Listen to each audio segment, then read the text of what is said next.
What's going on, guys? Welcome back to United View. It's me again. It's me. I'm not KG. I don't know if you've noticed, but there was a slight miscommunication that we have just kind of realised in the last couple of minutes that KG is not going to be on the full-time view. So apologies for that. There was a miscommunication. I thought I was doing the match view because his internet was broken, but he's not even in his house. He's on a stag do. So you're stuck with us. You're stuck with friends. So apologies about that. But that's a bit of humor, right? That's a bit of humor in what is something that is not funny at all. And that is this continued demise, shall we say, of Manchester United. And let's be honest, it's incredibly sad to see. Joined by James and DJ this afternoon for our sins. I appreciate you keeping me company, guys. I think we need to be together during these tough times. James, where'd you start off with that one? Where to start? After the Leicester game, I think I said we were Manchester United Comedy Club, right? So it's a shame that KG isn't here because we are an absolute joke of a football club at the moment. And that performance was, well, spineless, bottle jobs. I'll leave it up to DJ. I'm fed up. Spineless, DJ. bottle jobs, terrible. Just not a good team, just in the mud. Like, we're literally, guys, before we came on air, we was all saying, actually, just get rid of the lot of players, man. Like Sancho's one of my favorite players. It's not really his fault. He's only just come in. But if he went tomorrow, so be it. Like, these players aren't fit to wear the badge. And it might be reactionary. We may go on to win a few more games. But still, from what we've seen, is just a lack of application. Every time it comes to the end of a manager's reign at Manchester United, these players just don't seem to turn up. They really don't seem to turn up, and it's a pattern of behaviour now that's becoming really frequent with this set of players. Big up Marcel, he's like our little brother in here. But Marcel, you had hope in these guys? Hell no, bro. Bless him. Did you see him on the road trip earlier? Did you see him in the back of the car? No, I didn't see it. He was on the road trip with Flex in the back of the car. I think he had his booster seat there, and he actually looked at it. Bless him, but remember he said and we'll probably speak to him tomorrow, I guess. But we'll hear him on the fan views after this. But he said that, man, these were the 3 games that we were going to win, right? Oh, Owen, man, it's just where do we start, boys? Where do we start? Like, I'll tell you where we start with a super chat from Abnor says these players should be fired. Absolutely vile. DJ, continue. Yes, absolutely vile. What we saw today was honestly just disrespectful to the fans. We're talking about Everton here. You could, like, other teams have literally just walked in the door at Goodison and got 3 points just like that, just by even walking in the stadium, not even kicking a ball. And today we literally put on a performance that we honestly don't even look like a mid. We should be the one fighting relegation right now, not them. We should be fighting relegation right now. We are just. I tweeted it earlier, and I honestly feel this right now. Maybe it will change, maybe, but I doubt it. I think we are the worst team in this whole league.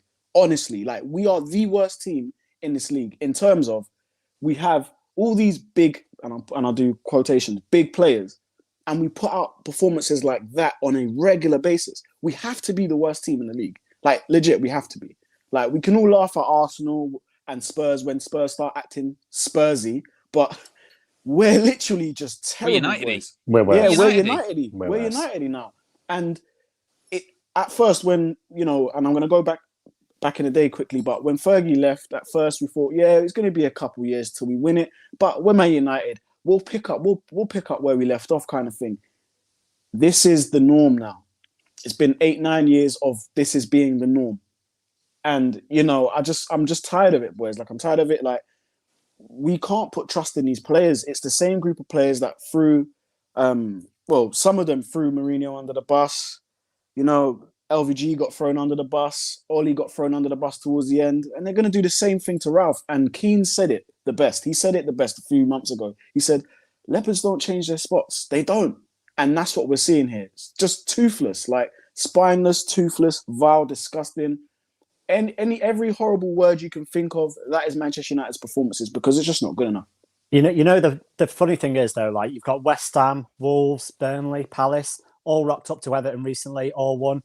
The worrying thing is, did any of us expect Man United to win Well, today. that was going to be my question to you, James, is that like we'd heard it all week, really, hadn't we? You know, Everton terrible and they lost to Burnley in the week, but pretty much every United fan, to name even someone positive like Marcel, would have said like, not does it's not mean anything because every game is different, but this is just what we've been doing. This is just United. And like, there was a moment in time in the game, first, 10, 15 minutes where Everton looked shaky because they should be, but why put them to the sword, right? Why put pressure on them? Why make it feel uncomfortable? And it wasn't. And we could have been there for 180 minutes. We weren't scoring. No. We just weren't. And everyone saw it coming. Listen, like there's any optimism that I saw was either cautious optimism or just emotional optimism from fans. Like, I don't think anyone actually put a case forward for United beating Everton that made any logical sense. We just don't seem to put performances in. These players do not perform when it matters. I talk over and over again about you being elite sportsmen, apparently. But elite sportsmen perform in pressure cookers. And let's face it, when that stadium turned up the noise, when it turned up the heat today, where were our players? Where was Bruno on 240 grand a week? Where was Rashford on 250 grand a week? Where was our captain, Harry Maguire? None of them showed up, mate. None of them can deal with the heat in that kitchen. So as I've said before, get out, mate. I mean, it really is as simple as that, isn't it? Kyle says, all of them. Was Ollie such a good motivator that he convinced them they were good? Or are they that poor mentally/technically that they fail under actual pressure? I mean, this idea of, United not being able to handle under pressure is nothing new.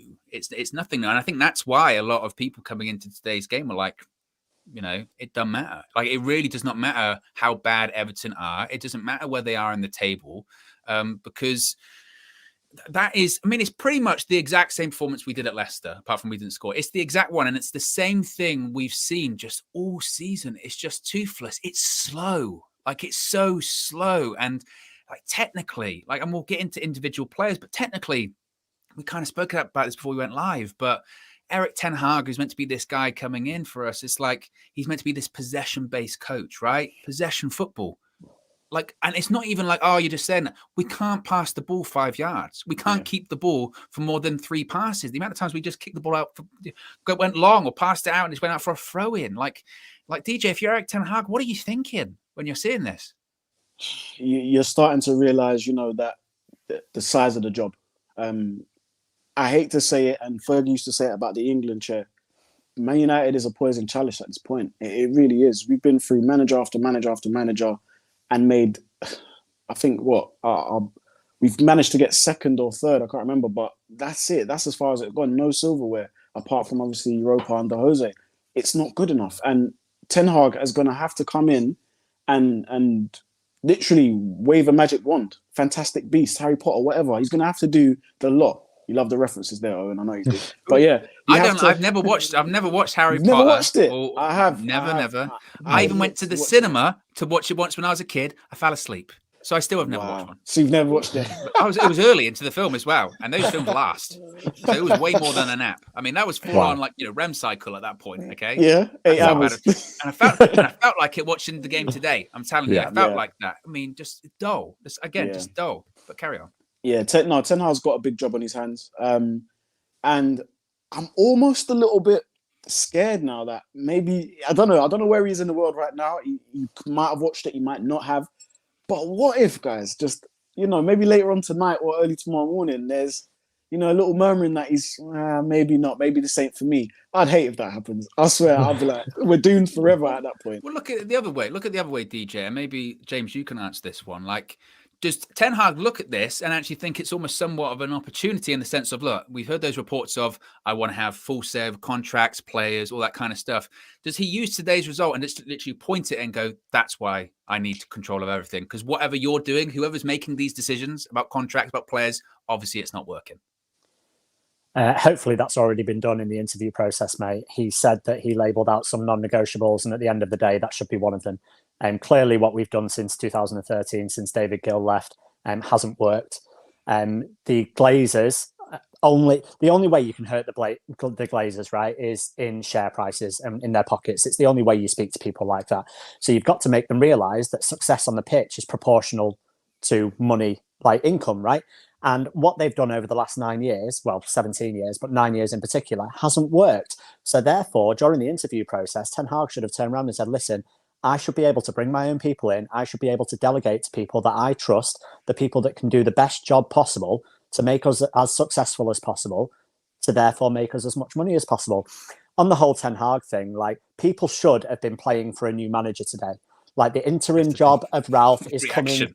Yeah, literally, like, the interim job is coming to an end, right? So no longer are you playing for a substitute teacher that's going out. You're not going to impress them. They're not signing off your pay rise. They're not doing any of that. You've now been heavily linked. It's 99% sure that Ten Hag's coming. You should be thinking that you're playing for your starting position in this lineup. And what reaction did we get today? None. DJ mentioned, does Eric Ten Hag see it and potentially change his mind? I said as soon as we came on, like, if you saw a heat map of Eric Ten Hag's private jet right now, it'd be going this way, and then it'd be like, you turn straight back round, mate. Because if I was him, I would not be coming here and wasting my career. And that's the concern, isn't it? Amor says, I hope the board sees these big players are crap. I think it's not even big players. I think it's just all players. Players. Marshall says that performance validated Eric's contract demands. I would probably 100%. agree there as well. Ralph Rangnick has told BT after the game, quote, I don't think that manager talk should be an excuse to anybody. We are Man United. We should not be distracted by that. There'll be a new manager, and if that is being announced now or in 10 days, 14 days, it should have no effect to a game like today. Basically sort of saying, look, you can come up with whatever excuses you want. Mm-hmm. I've heard that one thrown about recently. Oh, there's a lot of uncertainty at Manchester United. But again, you have to ask yourself the question, why is there uncertainty? That's on you. Like, there is uncertainty because of you. That's Owen, because you're bad.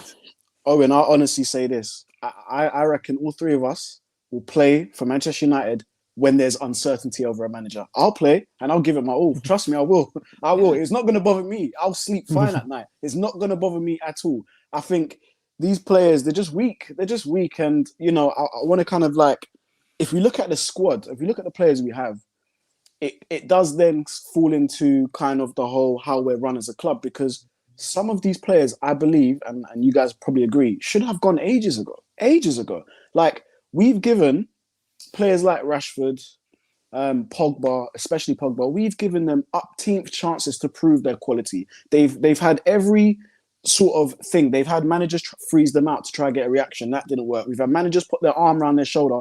That didn't work. We've had managers maybe even move their position. That didn't work. It's time to just cut your losses, sell on, get the money, and bring in someone new. Chelsea, when they were on the ascendancy, and Man City, they were ruthless. If you come in and you're not good enough, you're out the door. You're literally out the door, because we are trying to close the gap quickly. We're trying to do it efficiently and quickly. And we just seem to hang on to these players for 3-4 years too long, to the point where these guys, I believe, this is their ceiling. I don't think Rashford's going to get any better. He's not. He's just not going to do that. And I think even Pogba may work in a different league, but I don't think he's going to be for the Premier League. And I've said that. I've been slated for that. 400k a week. 400k a week on the table. That ain't a 400k a week performance. What? And it's not just about Pogba, because he wasn't the worst. But Maguire, like, he was dire. But, oh, my gosh. I literally just sat there and I thought, Southgate, are you watching this, mate? Are you watching this? Look, no footballer deserves to be abused.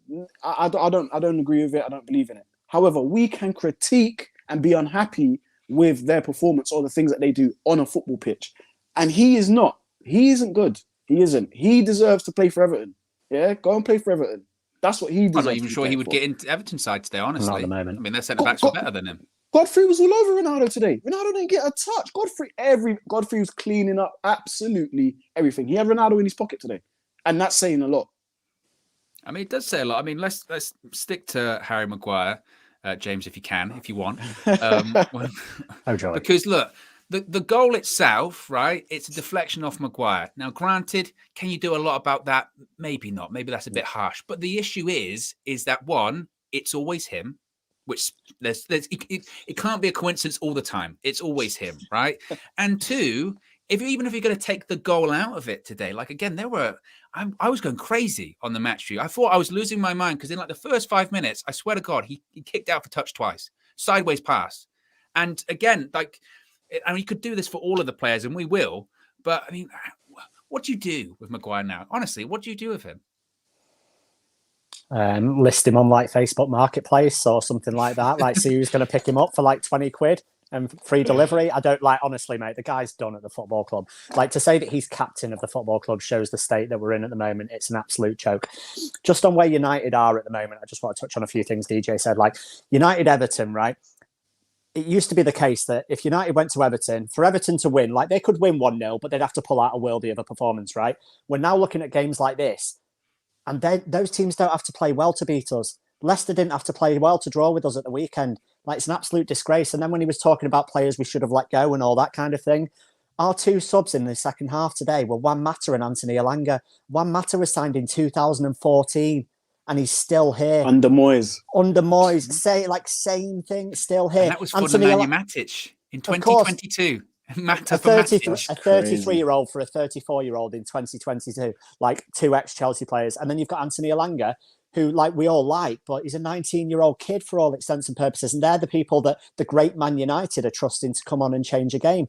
And then bringing it back to Maguire and our defenders, it's a bit of a strange one because I don't know if you saw Michael Keane had a good game today.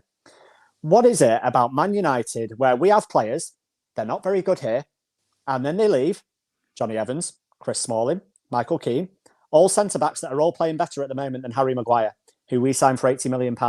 Something happens at this football club where we sign very, very good players, and whether it's a confidence thing, whether it's a coaching thing, whether it's an expectation thing, whatever it is, they do not perform at this football club. And Harry Maguire is just one that we can add to a long list of players in that £1.2 billion that we've spent since 2013 that have underperformed and let this football club and us fans down. Exactly. I mean, K-Flow says Richarlison was doing keepy-ups on his head. Oh, mate. Bear in mind, he did that. He did that, and there still wasn't a press on him. Mate. And this is when I see some people going, "Oh, is Ralph actually a good coach or whatever?" You can't blame Ralph, in my opinion.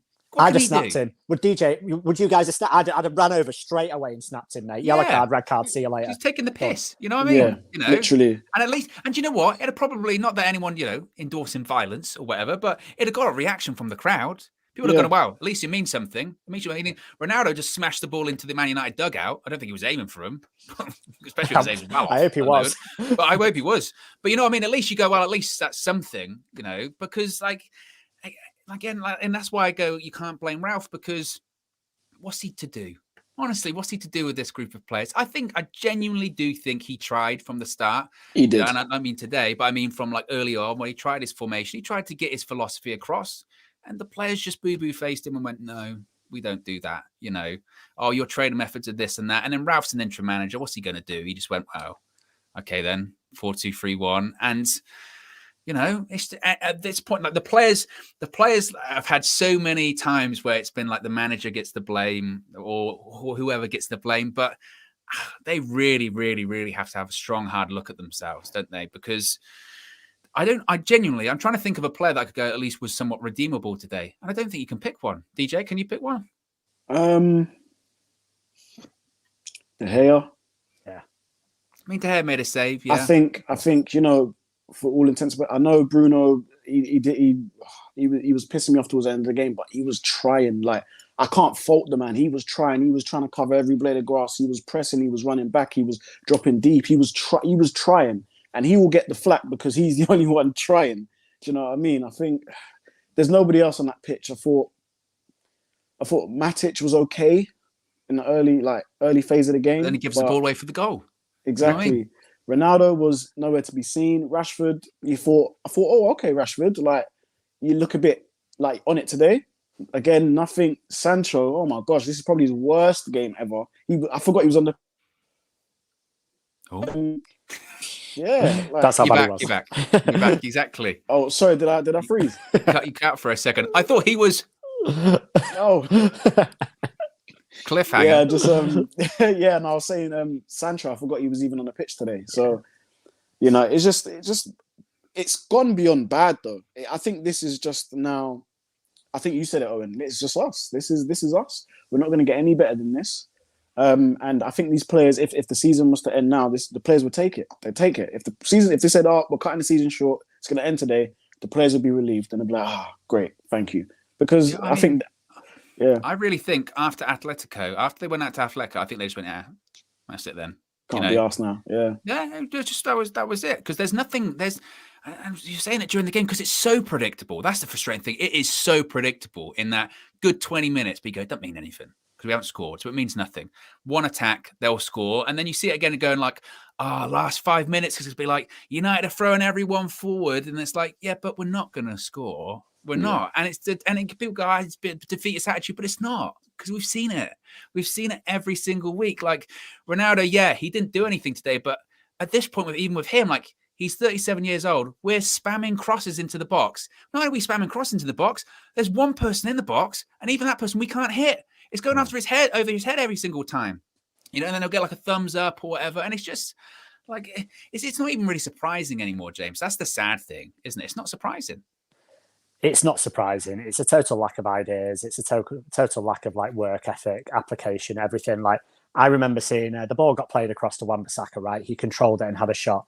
There was a fantastic block by Demarai Gray, but there was 2 more players and a goalkeeper ready to block and save that. Everton fighting for their lives. What are Man United fighting for? Nothing. And it's very apparent they're fighting for nothing, mate, because they have a shot. I know you said Bruno was good. Bruno isn't quick enough to get down to close down the shot. And then also Maguire's not close enough to make a valid block. And obviously it's a bit lucky and it goes in.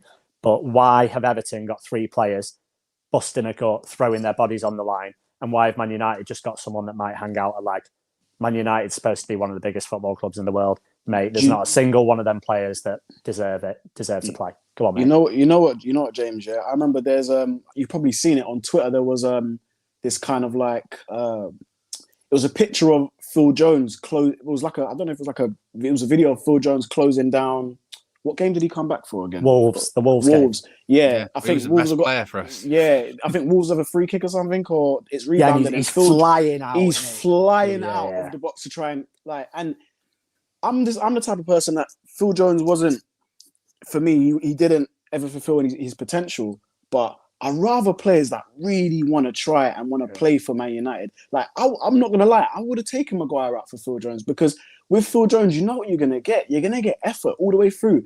Phil Jones might have lacked technically and stuff like that, and he might have made the odd mistake back in the day. But one thing you can't say is he's never tried. Of course, he tried every single time, and it's got to the.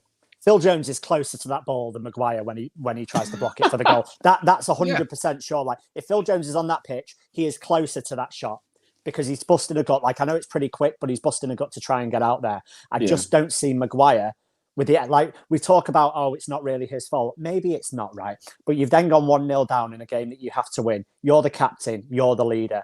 What are you doing? And I know you're centre back, so you're not going to go and score a goal and write it at the other end. But what are you doing to drive the team forward to go and get that result that you so desperately need? Like I know Marcel said we had 3 winnable games. We've got Norwich at home. Okay, maybe you can argue could win, but we didn't beat Watford at home. We didn't beat other teams at home. And then you've got Arsenal away and Liverpool away.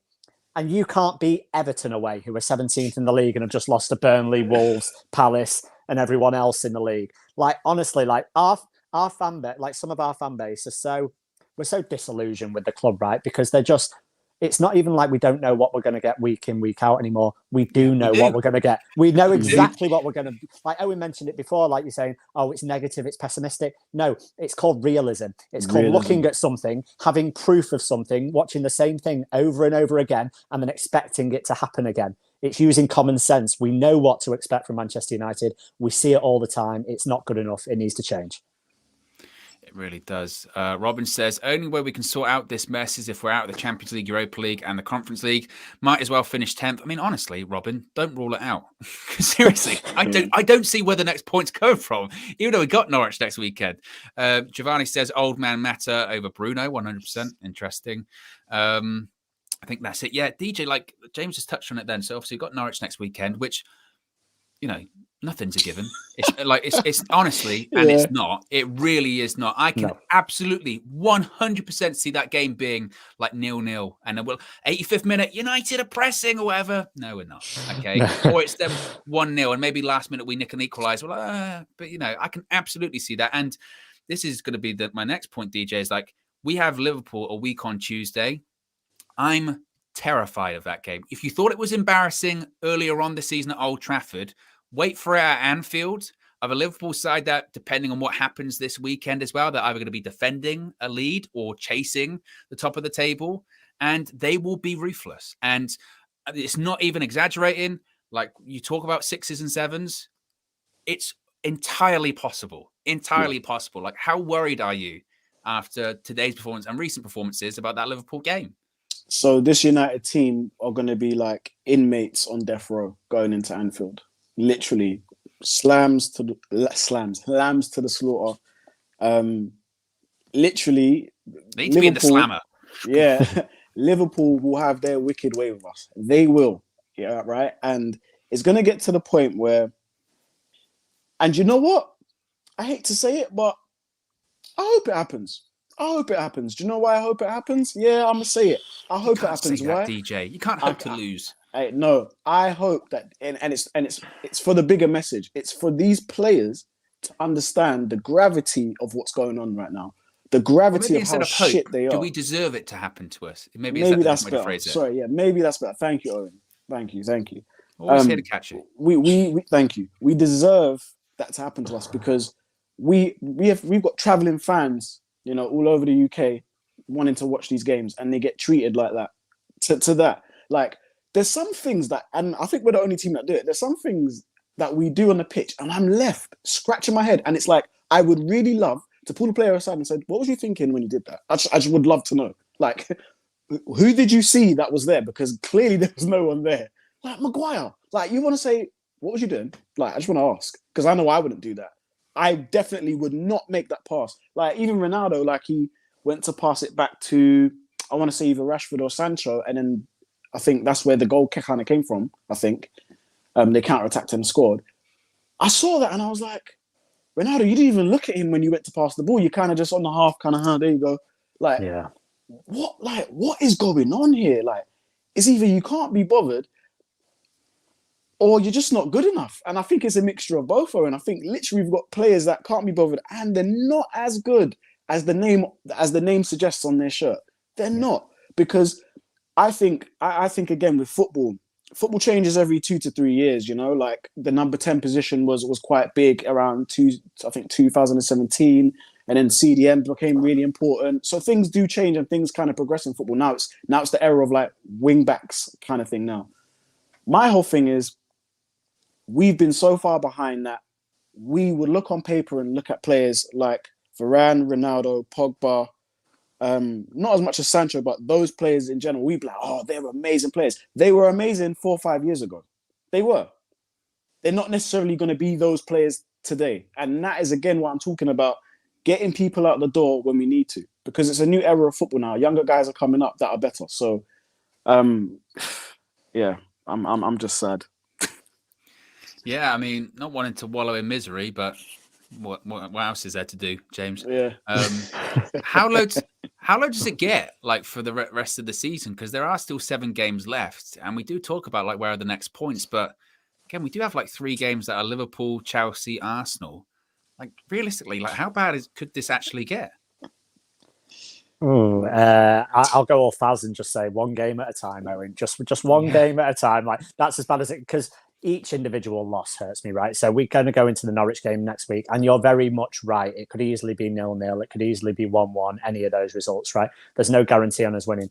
Liverpool, like it does with DJ and yourself, massively worries me. There's no bigger rivalry in English football than Liverpool and Man United for me. That there won't be. You can talk about Liverpool City now, but growing up for me, it's always Liverpool United. Not necessarily that they were both great at the same time, but just historically. And to go to Anfield is the first fixture that I look for when the fixtures are released at the beginning of the season. Now, Liverpool aren't really like City. They're not going to hold back. Like, City went 2-0 up, right? And they just decided it was a training fixture. They're going to hold back. Liverpool at Anfield will not hold back. So when you mention 6, 7, 8, is that as bad as it gets? Because I tell you what, like, I don't know how I recover from like a 6 or 7-0 or 1 at Anfield. I really don't know how I recover. And it used to be the case where we were like, oh, yeah, but we're Man United. We can pull off the odd result. I wouldn't be surprised if we go to Anfield and won. I'll tell you what, I'd be bloody surprised if we went to Anfield and won. I do not expect it of these players at all. So yeah, I think I kind of expect us to scrape a win against Norwich, but then I don't expect any points against Liverpool, and I don't expect any points against Arsenal. And by that point, we probably are looking at Conference League levels. It's crazy to think that in 2022, 23 years after we're winning the treble, like 14 years after we're winning the Champions League for a second or third time European Cup, that we could be in this position. But newsflash, we are, and it hurts. Yeah, we were talking about points, weren't we? Sorry, we were talking about points. How many points did we get? What did I say yesterday? 13. You said, was it 12 or 13? Something like that. Yeah, Marcel's rubbing off on me. Jeez. I said 10. And we'll see. There's 21 points. Even that seems like 10 might be a lot. Yeah, literally. We've won. I think it's one in our last 7. Games now. Crazy. Wow. Crazy. Like legitimately, that is mid-table form, and I was saying it several times during the match. Feel like it's such a cliche, but it's so true. Like the table never does lie. You end up where you deserve to be. Yeah, because if you don't win games, then you will end up where you deserve to be. And Manchester United, not even do we not deserve to be in the Champions League, we don't even deserve to be in the conversation. Like, it's not even in the conversation anymore. And David De Gea said to BT Sport after the game, quote, "It's a disgrace from us. We should be winning this game. We don't score, but we don't create proper chances to score. We're not good enough. That is for sure. It will be difficult to be in the top 4," which again, that bit at the end, he's got to say that. But even that, like James, like when I see these interviews, and like, again, De Gea, like he is most weeks, is somewhat redeemable. But like, even when I see interviews, I'm like that. But like, at this point, how many times have we heard it?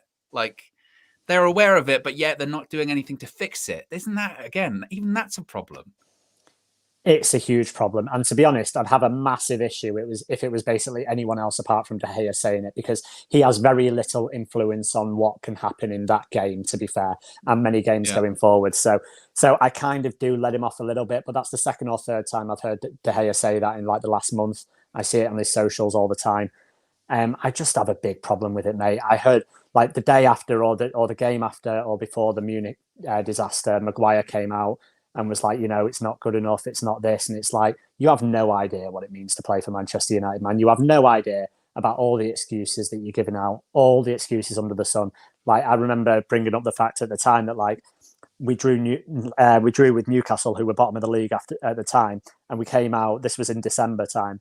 And we came out and we said, but we haven't had a game for 16 days. And COVID, like Carrington was closed for 4 days. And we used that as an excuse. And it's like, well, back in 1958, like we had 13 days after we lost half our team in a plane disaster and we went and won a game in the cup. So it's like, you're just of a totally different generation, a totally different mentality, a totally different mindset. And that's why you're not suitable to play for Manchester United, because you're just a bunch of people that don't understand, that can't comprehend, and don't have the attitude to succeed. Like, you just literally, you go behind today. Did anyone expect us to come back? Anyone? No. Even those last few minutes when like almost felt like the commentary team was trying to sort of throw something into it. It's like, mate, if you've watched United all season, you'll know we are not scoring. Like, it's not happening. Keown was like, "Oh, United are coming on. Don't rule United out." Yeah, it's like, mate, we ruled United out in January. Shut up. Yeah. Like, we were never going to score. It was not going to happen at all. And I remember Maguire did an interview. I can't remember when it was. It was last year. But during the season, but it was last year.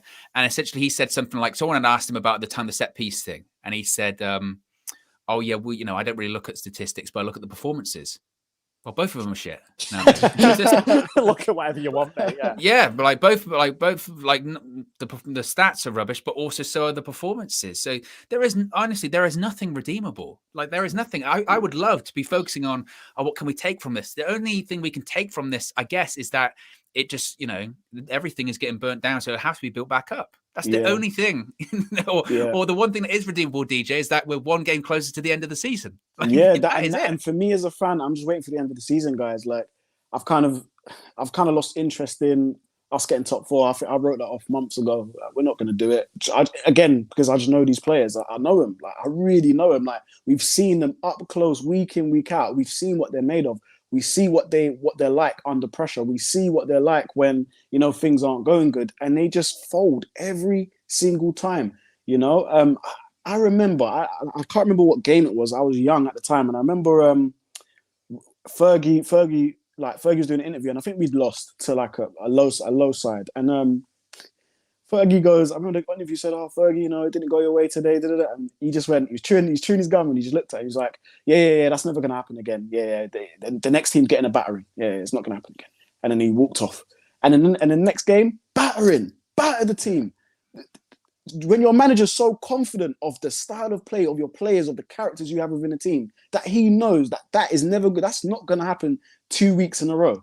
Like we've just fallen so far from grace. And I'm not gonna lie, guys, and I'll tell the community this. I feel day by day, as each day goes past, I feel, will we ever? I always think, what age will I be when we win the Prem again? What age will I be if we ever win the European Cup again? Like, I just literally think, will I ever see it again? Because we're so far away. Literally. Yeah. That's deep. It is deep. Just on the set piece thing you mentioned, Owen. Like they flashed up a stat on the TV before, and Everton were like the second worst in the league for conceding from set pieces. They conceded like 10. How many short corners did we put in? What's the set piece? Mate, what's the set piece it coach drove doing? Me crazy. Like, honestly, like they've put up that stat. Like, are you telling me the set piece coach doesn't have access to that stat? You know that's where they're weak. Put a ball into the effing box, please, for the love of God. Yeah. That's honestly, it was again, this is one of those times in the match where I thought I was going crazy because so you do one short corner, it doesn't work. You're like, okay, that's a waste. Yeah. And then it was literally next corner, short corner. And then it went out for another corner. I went, there's no way you'll go short again. Bruno's put the ball down, went short. I went, are you kidding me? Right? It's not working. Like, that's not worked. And I get it. Like, our record from scoring the set pieces isn't great. But to be honest, maybe it was just a case of like, I don't know what Tellez was doing. He couldn't get it past the front post a couple of times. It better got off the ground. And again, it's all that kind of stuff. You're just like, and it would be one thing if this happened occasionally, this kind of performance, and you go, man, United this season, but like it's every week. That's why, and it's wild to say, got Norwich next week at home. They're bottom of the league, and I'm not confident at all. What is there? What is there to be confident about? Nothing. Honestly, mate, like, hate being negative, but nothing at the moment. Like, it's almost like they approached the game today, right? It's almost like they had a game yesterday and they had no time to prepare for the game today. So they didn't do any research, right? Everton are 17th in the league. They're obviously poor from set pieces, like defensively. So that's somewhere where you can try and attack them. That's why Burnley battered them. That's exactly why Burnley battered them. Also, they're 17th in the league, right? So they're fighting for their lives. You know that Lampard's fighting for his job and you know they're going to fight for everything. It's almost like United players just looked and were like, you know what? We're technically better. We'll beat this team. You've got to match them in every area, and you know they're going to fight. How many of our players fought today? DJ mentioned maybe Bruno. Outside of that, no one fought, mate. And if you're not going to match their work rate, again, people hate me for talking about passion, but you need to match their work rate, mate. You need to, because otherwise that result's going to happen over and over again, like it has this season. And we just didn't do our homework. We didn't match their work rate. We didn't put in a performance that actually deserved to get a result today. No, we got exactly what we deserved. We didn't deserve 100%. And it was like, even if we got a draw, it would be like, well, we don't deserve that at all. Canton92 says, let's talk about the fact we can only score against Leeds. Everyone else, 0 or 1 goal. Pogba, Bruno, Ronaldo, Sancho. I mean, what does that speak to, DJ? Is that just, again, a lack of quality? Is it a lack of a game plan? Is it a lack of application? Is it all of the above? It's all of the above. When I think gone are the days where you put all these big name players and just expect something, Teams are built literally from the roots, from the bottom up. And each player in the team has a specific role to do something very specific that contributes to the whole team. I think when that guys just literally just listed off those players, it sounds amazing. Literally, if I close my eyes and you said that, oh, that sounds amazing. But the reality is it's not worked. It's not worked. It might work in little moments and flashes here and there, but in terms of an actual team that's functioning, team trying to win things, it doesn't work. It doesn't work. So none of those players, off the top of my head, complement each other. Really, if we really want to look at it, they don't really complement each other. It's all a bunch of mismatched players with big names, and that is why we just managed to float towards 5th, 4th, sometimes 3rd even. Like, that's why we've always managed to float, because they are talented and they will pull it out of the bag sometimes. But in terms of having that consistency that we always talk about with Manchester United, there is none, because there is nothing that they can fall back on. Talent doesn't win you everything. You have to have hard work ethic and passion as well. And the perfect example, Brighton are 1-0 up against Arsenal. So if we'd have won today, Yeah, exactly. You never know.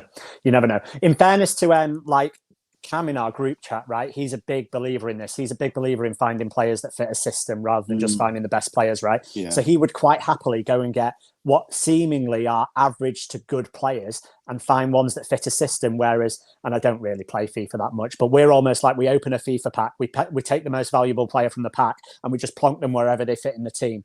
And that's the difference. Like we're like the Harlem Globetrotters of the Premier League, where we just get these superstars and just plonk them all down and expect them to play.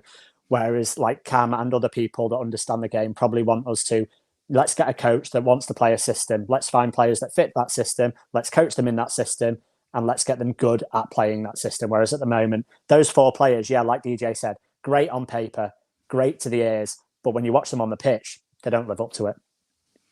They don't. And, it's even like Sancho. Like Sancho's been okay at times this season, but he was meant to be signed as the right-sided winger. He plays on the left wing. Like, It was more of a case of, we could sign Jadon Sancho. Let's do that. Exactly. Let's sign Jadon Sancho. And it's like, where does he fit? Oh, we'll get him in. We'll get him in. Doesn't matter. And this is the thing with the recruitment. It's kind of like, whoever's making these decisions is like, okay, yeah, we need a winger, so buy a winger. But actually, really and truly, you're supposed to look in depth. Like, are we going to be playing with inverted wingers? Is that because Sancho, to me, he's sort of like an inside winger kind of thing. He's got a bit of pace, but he's not electrifying. He's not like an Adama Traore or something like that with electric pace. He hasn't even got Rashford pace. And that's the thing. Like, how do you want your team to play? Like, you need to have sort of balance and everything to mirror each other kind of thing all over the pitch. We don't have that. We literally just don't have that. We've got Ronaldo who's up top, he's the greatest goal scorer that's ever lived. But his overall contribution, we've had United throughout the history have had strikers that also contribute to the build-up. They also contribute. They don't just stand up field. Even Van Nistelrooy, who's the number 1 goal poacher, he would contribute to the play. He would hold it up, lay it off. Ronaldo's not doing that. He's not doing anything. Well, also as well with the Ronaldo one, and again, I'm always remiss to, I think sometimes the criticism, especially this season on Ronaldo, sometimes been a bit too much. But when you sign him, going back to your point, James, of getting people in the system, you go, okay, we're going to sign Ronaldo. Okay, does he fit into our system? No. But okay, then we'll have to change it, okay? Because if we believe in him that much to sign him, we'll change it. We've done neither. He doesn't fit into the system, but we haven't even adapted it to kind of suit him as well. Like I said today, he didn't do anything, but I mean, you can't head balls that are like 10 foot above your head. You know what I mean? And you're the only guy in the box. The only guy in the box was a 37-year-old. That's what was crazy. And some of the build-up play today, James, we'd get the ball and we'd be in a position to counter-attack, and then it would be, no, we'll go sideways or we'll slow the ball down. They're just, and again, that's why I almost sympathize with Ralph, because you get the impression like he might have planned for something or had a game plan, but either it's not followed or that maybe there just isn't one. It looks like it. There's just no pattern of play, mate, is there? It's just haphazard football. It's like whatever they decide to do in the moment, that's what they're going to do. And people seem to label this at Ole and say, PE teacher and Ole going to freestyle and all that kind of nonsense. And it's like, maybe it's the players. Maybe it's not the coaching. Maybe they just get in a situation on a football pitch and then like, you know what? I don't know what I'm going to do. Even intelligent players, right? You've got Bruno Fernandes and Jadon Sancho, very intelligent footballers, both of them. You've got a moment towards the end of the game where Bruno tries to play a ball in behind with his right foot, like curl it down the line, and Jadon Sancho just doesn't run, just stops running and it goes out literally. And then Pickford comes running out and just sees it out for a goal kick or whatever. But it's like, they're just not on the same wavelength, mate. They're not on the same wavelength at all. You've just got so many players there that individually you can make an argument that they look very good. But I mean, say you've got 11 starting players, right? And we've always had all discussions in the group like, oh, De Gea's a problem, but he's not the problem. Ronaldo's a problem, but he's not the problem. Bruno's a problem, but he's not the problem. We could probably have that discussion about 11 out of 11 of our players this season. Yeah. And that's the issue. Like, you can have your favourites in the fan base, but you find me one player that we haven't said at some point during the season is a problem with the way we play. Like you bring up someone like Raphael Varane. Well, he's injured 75% of the time, so that becomes a problem. Harry Maguire's a problem. Dalot, Tellez, Shaw, Wan-Bissaka, all problems. De Gea, problem. Bruno, problem. Pogba, problem. Sancho wasn't good today. Rashford, big problem. Ronaldo, everyone's a problem, mate. So you list me a player that isn't a problem. That is the problem in itself. Yeah. None of them good enough. Exactly. Cancelon92 says, love Ronaldo, but his output is the same as Martial's in 2019, and he runs less kilometers a game. Interesting. Kyle says, we cross way too much for a one-man strike line. Just everything, that's kind of like, it was just hitting hope.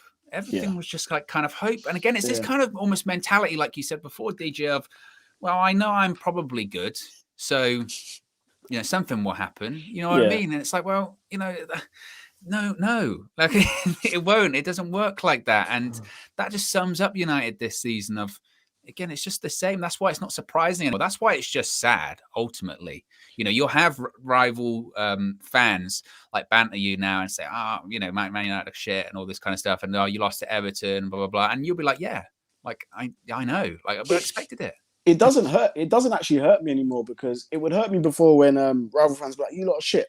But the reality was we wasn't shit. We just had like one game. It was an off game. So then I would like fight for United to the end. But when they're like, you're shit, I'm like, yeah, no.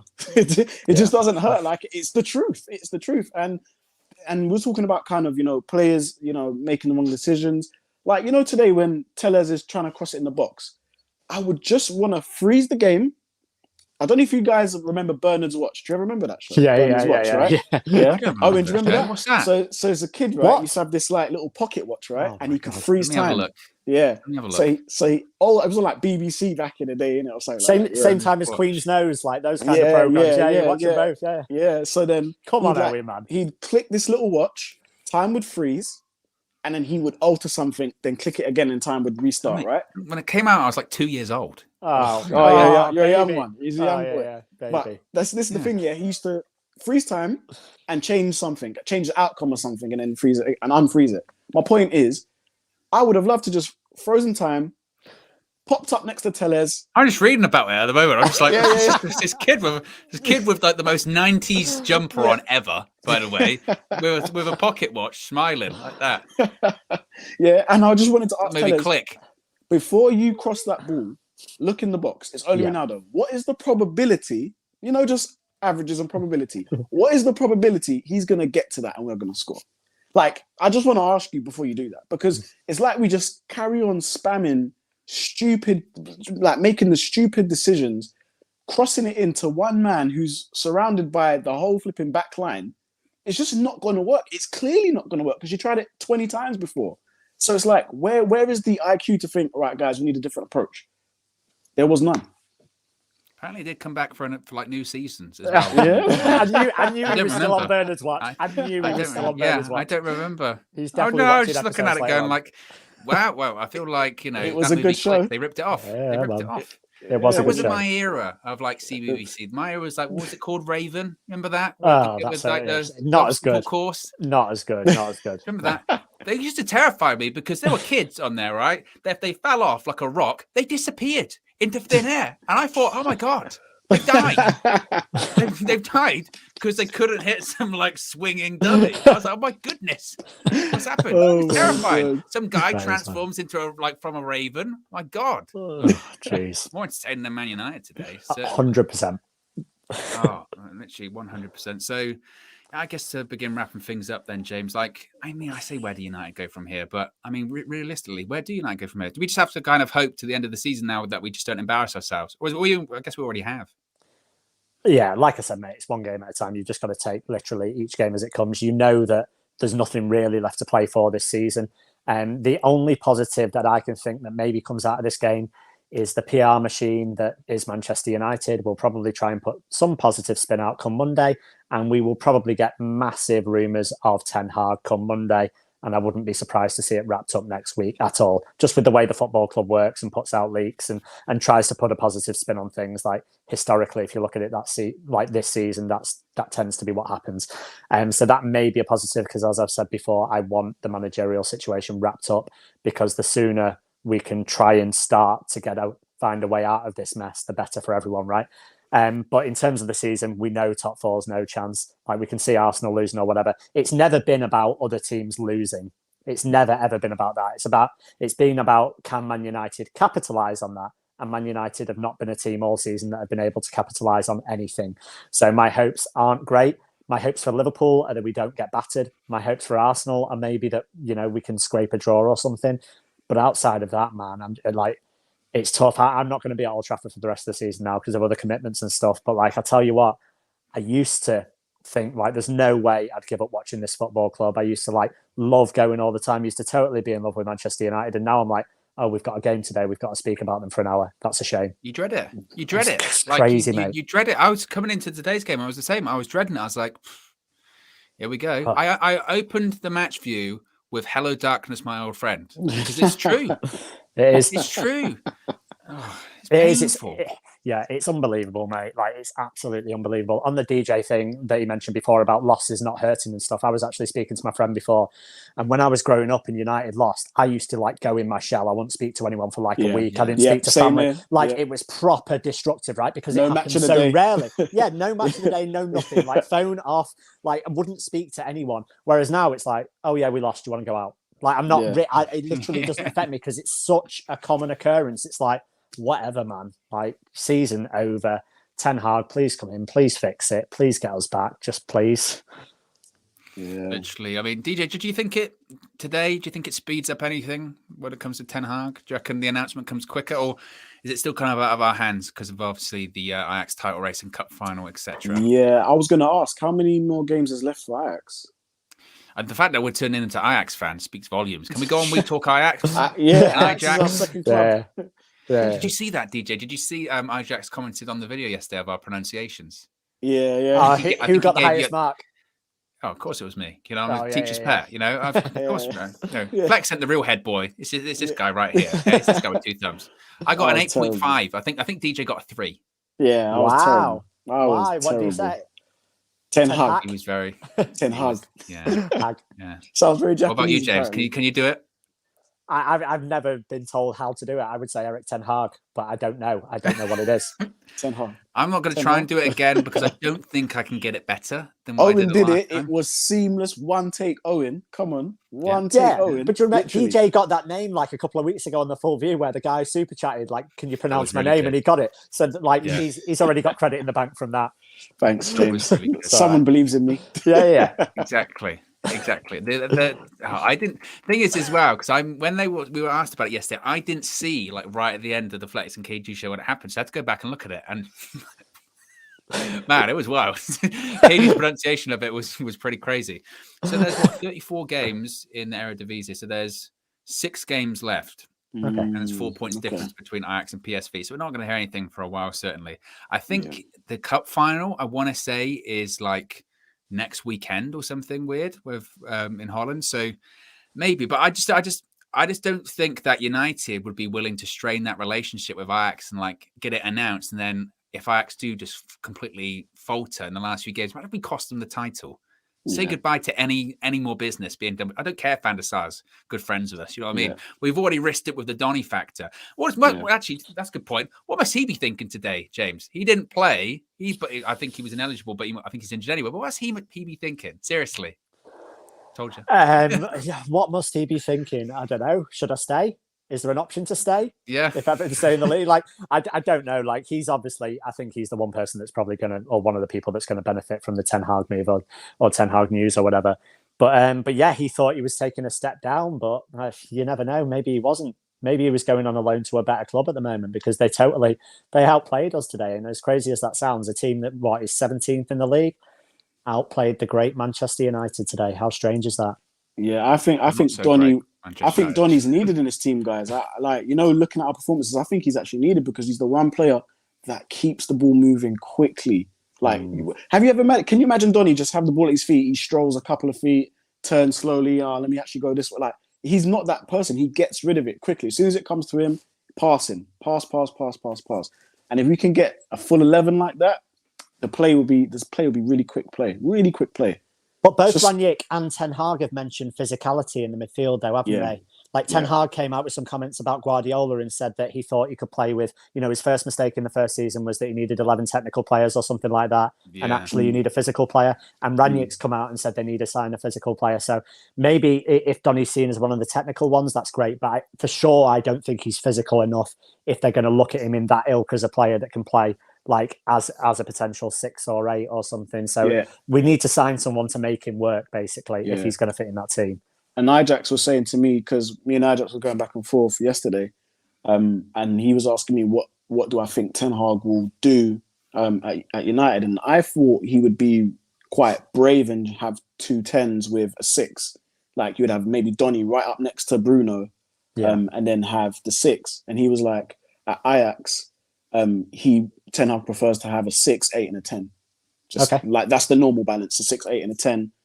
So Donny would probably be the 8, I'm guessing, Bruno the 10, and then whoever the 6, and then we have to buy the 6. Buy the so 6, buy the 6. So he wouldn't be shocked as well with Ten Hag, let's be honest. If he comes in and depending on who we sign and stuff like that, he might just be like, I've got to be really pragmatic, sorry. I would like to play the way I want to play. And then we get in the same kind of situation because and that's a possibility. I mean, we talk about all of these players possibly leaving and all that kind of stuff, but that starting 11, a lot of them are probably going to be there next season. Let's be honest. Apart from Pogba, how many of them are probably still going to be there? Quite a few. This is the thing, though, yeah. Like with him wanting control over contracts, and if he's allowed, to have full reign of like, actually, I'm taking, for example, Harry Maguire out of the team because I don't think he's performing well, and I'm going to replace him, and maybe Harry Maguire becomes a bench player. He wants that level of control. Imagine, obviously, if the board grant it for him, and then he comes in, and we actually see some really like changes that we wouldn't have thought would have happened in the longest time. Like, Maguire on the bench. I think I'm hearing, I don't know how true this is, Ten Hag wants to choose his own captain. So if that is true, certainly that's a quick win, isn't it, for anyone that comes in? 100%. Yeah. And it's not, and it's again because people would say, "Oh, why hasn't Ralph done it?" Because what does really Ralph benefit? Like it's not his job. It's not his job, mate. I brought this up before, but I'm not really a fan of the whole interim manager title. I really don't agree with it. Like, I know he was never going to be a long-term solution, but it's like the whole substitute teacher thing. You don't try. If someone like if a guy like if Dave comes into your work and he's like, oh, this is Dave, he's your boss for 6 months, are you going to work hard for that promotion or for that pay rise? No, because Dave's not going to determine that you get it. You're going to wait for the person to come in 6 months that's going to be there for 5 years, and then you're going to try for the promotion and work hard. So I'm not I think it's kind of doomed to fail from the start. It's like a steady the ship kind of thing. And just on Ralph quickly, like if we look back at his time, has it really been a failure? Like, he's done the best he can with a group of players that aren't good enough. He's called out some of the BS from some of the players. He's dropped players when they've been needed, whether it's been Maguire, Rashford, Bruno, whoever it's been. He's dropped numerous players. He's given us more detail in press conferences. He's done a lot of decent things. It's just that, unfortunately, when it comes down to it, as we're going to learn probably under Ten Hag, this group of players are not up to the task. No, and also as well, again, I mentioned it before, that I think in Ralph Rangnick's mind at this point of time, when he came in December, he hoped by April we'd be playing Gegenpress 4-2-2 style. And that's what he hoped. That's his vision. I've said it loads of times. Like what we saw today, what we saw against Leicester, that's not Ralph Rangnick's vision of football. It's just not. That's a guy who has basically tried something, been rejected, and him just sort of going, well, I've got no authority here. What's that lady? Remember in lockdown when she's like, "You've got no authority here." Jackie Weaver. She's from round the corner in Hamford. Like, that's where I work. Like, Jackie, you have no authority here. Yeah, that's what they said to Ralph. They went, "Ralph Rangnick, you've got no authority here. Who are you to tell me how to do the tactics?" That's what it's really been funny. like. It's so funny. And I mean, you just feel bad for him. You feel bad for him, Ralph. Ralph and Jackie Weaver. Jackie Weaver, legend. She released like an autobiography or something like that. I was like, you were milking that one. She's not in council anymore, but she's a bit of a local legend. As you drive into Hamford, which is where I work, the sign that's like "Welcome to Hamford," it says underneath "Home of Jackie Weaver." Local legend. Exactly. And that's the perfect way to end it, guys. So we're out of here. We're out of here, guys. Be sure to smash a like on the like button. Be sure to subscribe, bottom right-hand corner. Fan views will be coming, if they're not out already, but they'll be coming very shortly. Yeah, come on, Marcel. I'm fascinated. On, I'm absolutely fascinated to see what he says. I did see a tweet that he did, and it was, for Marcel, it was actually quite, dark. Negative. For him, which speaks volumes. If he's unhappy, it goes to say, there you go. He was going quite a lot, actually. He said, "Why have we got 2 goalkeepers on the bench? Take one of the kids instead. These lot don't care. That's the worst performance I've seen from us this season. I'm done. We need to back the next manager because this current squad isn't good enough. Wow. 7 games left. and these spineless players look like they're going to throw the lot. Absolutely crap. Wow, Faz has hacked Marcel's account. Yeah, exactly. Yeah. I think it's. Do you know what this is? Call Do it you know Marcel. who Marcel is? He's young Anakin Skywalker. We'll turn him into Darth Vader soon. He's We coming. will. Yeah. He will. Exactly. He's realising. Embrace the dark side. Embrace the dark side. Anyway, guys, we're out of here. Try and have a good Saturday, and we'll speak to you again very soon. Peace.